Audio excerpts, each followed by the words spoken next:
Bagaimana dengan proses penyelidikan atas kasus ini dan kenapa kecelakaan bus terus berulang di negeri ini sehingga korban jiwa terus berjatuhan?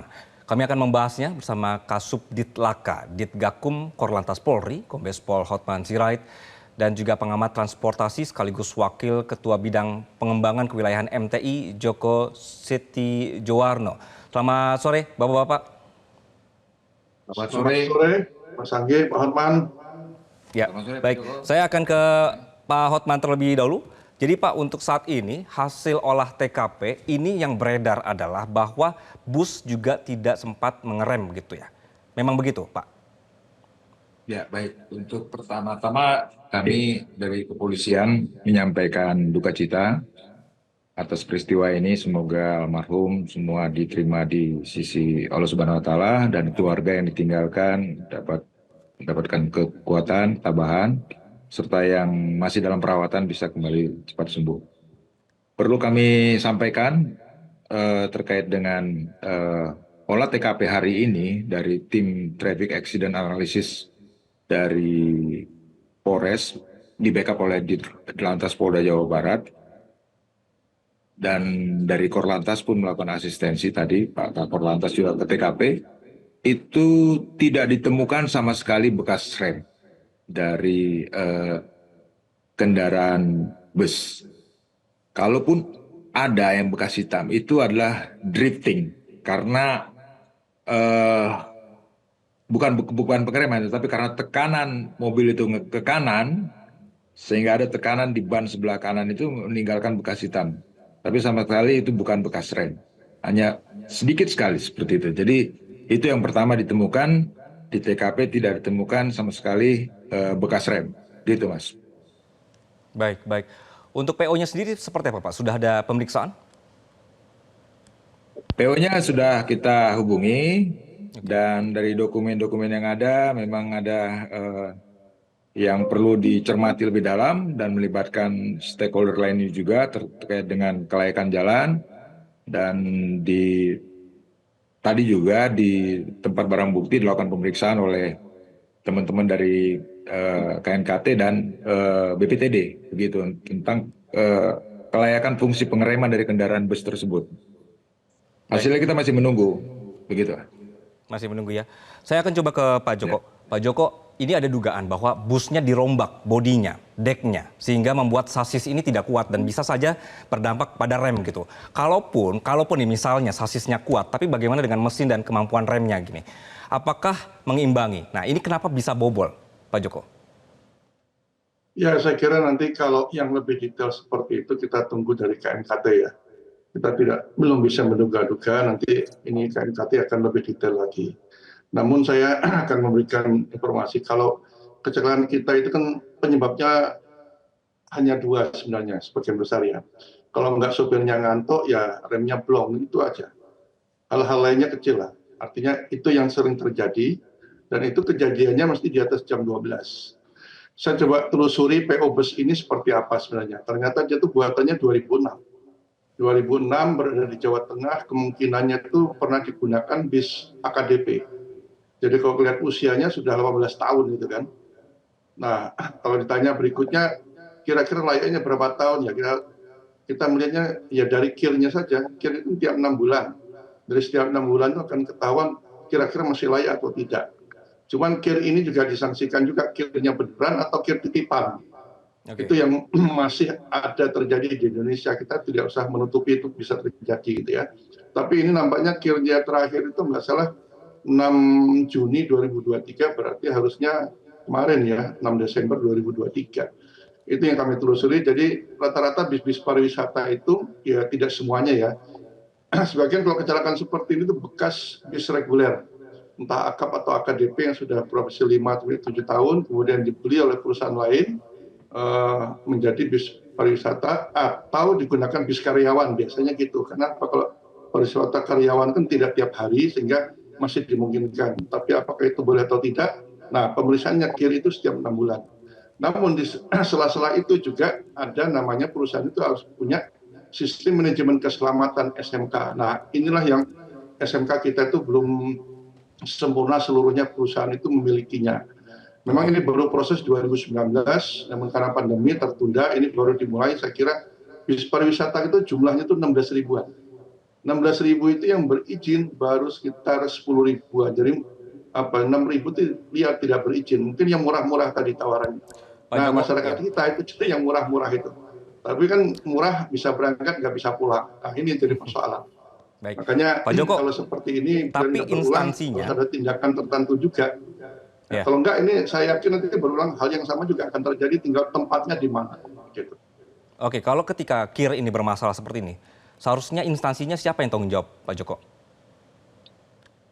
KIR itu kan proaktif dari perusahaan ya. Berarti ini kan bukan kesalahan pengemudinya, perusahaannya yang harus bertanggung jawab. Nah, dilihat usahanya PO-nya siapa yang sekarang pemiliknya. Lempar-lemparan sering terjadi seperti itu. Gitu. Bahkan sekarang itu ada, kalau saya tidak salah ini juga di Undang-Undang Hak Cipta Kerja itu melemahkan posisinya juga ini seperti ini. Ya banyak yang pengusaha cuma punya 1 bus, 2 bus, jadi dianggap UMKM. Ya UMKM perusahaan, padahal ini kan kalau perusahaan-perusahaan seperti ini yang mestinya dia syaratnya minimal punya 5 armada. Tujuannya untuk keberlanjutan dan juga untuk keselamatan juga gitu ya. Nah, ini yang sebenarnya harus ditelusuri lebih mendalam. Jadi tidak hanya berhenti pada pengemudi yang sering kami lihat, yang akhirnya terus berulang lagi seperti ini. Jadi pengusahanya pun perlu diperkarakan dalam artian, ya dia harus tahu kesalahannya di mana dan itu diumumkan. Ya kalau nggak diumumkan ya seperti ini, dan dampaknya apa sekarang? Cari sopir yang bagus itu susah. Sekarang Indonesia itu krisis supir loh. Nah ini yang Pak dampaknya. Joko, izin saya potong. Ya. Jadi menurut Anda instansinya seharusnya yang bertanggung jawab atau yang memantau ketika mobil atau bus bermasalah seperti ini tapi tetap jalan, itu siapa? Kalau KIR itu maaf ya, kalau KIR itu di pemerintah daerah, di Pemda, ya Dinas Perhubungan Kabupaten maupun Kota, gitu dia. Nah, kalau SMK itu di Direktorat Jenderal Perhubungan Darat. Namun ini belum semua perusahaan angkutan bus ada sistem manajemen keselamatan. Ini masih proses ya, pengayangan 16.000 armada itu kan ya. Harus satu persatu. Saya ke Pak Hotman. Pak Hotman, data dari Pak Joko tadi 16.000 bus pariwisata aja ya baru. Kemudian bagaimana polisi ini juga menangani KIR-KIR titipan tadi, Pak? Ya tentu kalau tadi dipertanyakan tentang subjek hukumnya, tadi hari ini setelah dilakukan olah TKP, kita menaikkan ke tingkat penyidikan ya, dari penyelidikan untuk menentukan siapa tersangka. Tersangka dalam kasus ini bisa lebih dari 1. Supir ada kelalaian, tetapi juga pengusaha juga bisa dihadapkan untuk pertanggungjawaban hukum atas kejadian tersebut. Semisalnya kendaraan tersebut tidak layak jalan, tetapi dipaksakan juga untuk diperintahkan untuk si supir mengoperasionalkan seperti itu. Tentu ini nanti akan penyidik dari Polda Jabar akan mendalami seperti itu nantinya. Oke, Pak Hotman, melihat kondisi seperti ini, bisakah PO Bus ini berdalih atau berlindung remblong atau human error? Terkait dengan remblong ataupun yang lainnya, kegagalan teknis, itu kan nanti ada ahlinya ya untuk melakukan pemeriksaan secara berimbang, baik dari KNKT, dari BPTD juru riksa itu, atau juga dari APM merek tertentu itu.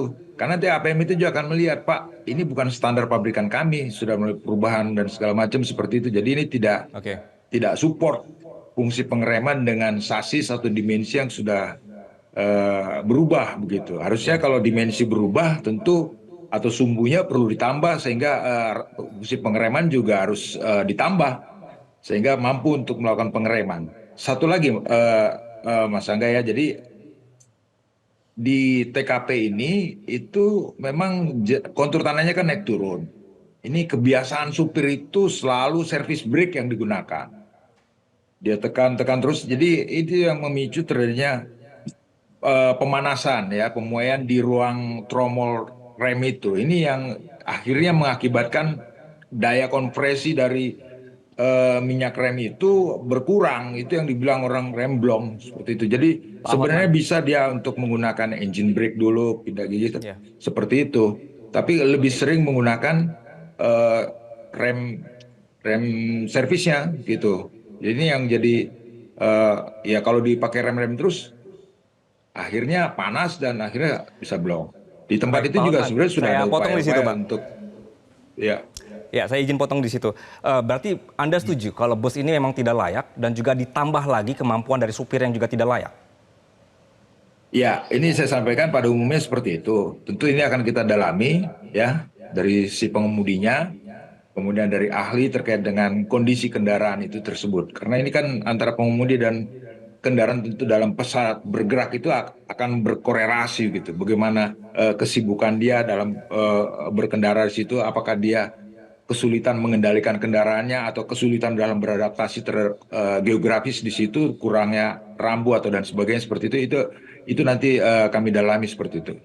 Baik, Pak Hotman, tersangka berarti sudah bisa ditetapkan atau belum, Pak, ketika hasil pemeriksaan saat ini? Ya, hari ini sore ini tadi Kasubdit Gakum Polda Jabar sudah menetapkan naik ke tahap penyidikan. Ya, kalau sudah tahap penyidikan itu kita akan memanggil demi hukum pro justia kepada pihak-pihak gitu ya sebagai saksi, ahli dan lain-lainnya diperiksakan gitu untuk proses hukum. Nanti di situ baru kita lihat siapa sebenarnya yang mendominasi kelalaian terhadap peristiwa ini, siapa yang turut serta berkontribusi negatif terhadap peristiwa ini. Seperti itu. Baik, Di samping baik. itu juga Polda Jabar nanti akan melakukan FGD karena ini berulang kali ya terjadi di situ dengan daerah wisata yang cukup ramai. Sebenarnya bisa mengacu dari tanjakan yang sebelumnya, tanjakan Emen itu. Itu juga lumayan curam, 30 derajat atau 11% dia ya. Nah, itu tadinya 8 meter.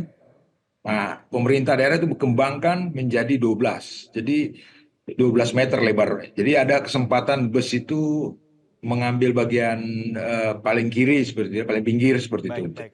Kalau yang TKP ini kan hanya 6 sekian lah lebarnya. Jadi sangat berisiko untuk kendaraan-kendaraan besar, bus yang melintas itu dan kendaraan kecil lainnya, begitu. Baik. Jadi menurut Anda ini juga ada peran dari si sopirnya yang juga mungkin tidak kenal dengan medan dengan baik sehingga ini menambah poin-poin kecelakaan terjadi begitu ya. Tadi saya juga dapatkan poin ya dari Pak Joko bahwa ini harus menjadi perhatian kita. Kir titipan ini harus dibereskan begitu sehingga jangan sampai berulang. Namun Bapak-bapak karena durasi kita habis, saya mengucapkan terima kasih Ketua Bidang Pengembangan Wilayahan MTI ada Pak Joko dan juga Kombes Pol Hotman Sirait. Terima kasih atas waktu Anda di sore hari ini. Jelajahi cara baru mendapatkan informasi. Download Metro TV Extend sekarang.